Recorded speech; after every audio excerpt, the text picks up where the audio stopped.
Good morning guys. Ito guys ang ginakot namin guys. Kung sa loob yung baras. Kinakot ko guys. Meron ako mga libor ito. Dalawa sila libor ko guys kasi wala akong mga libor. Yan. Kasi wala akong libor, silang yung libor ko. Kasi yung mga bato diyan nilagay kasi. Makabot sa kasada oh. Sayang pa yan, kwarta.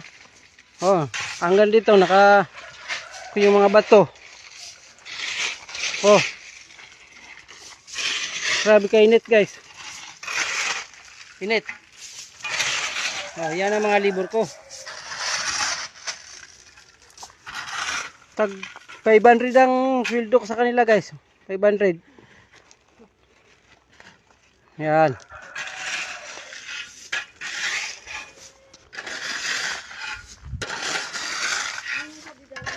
So, ako naman dito ako. Nilalagyan ko yung saigad sa ano, kilid. Oo, sa kilid sang siyar yung mga kuan kasi meron bunga di malagyan ng mga kuan. Kaya dum ko nilalagay.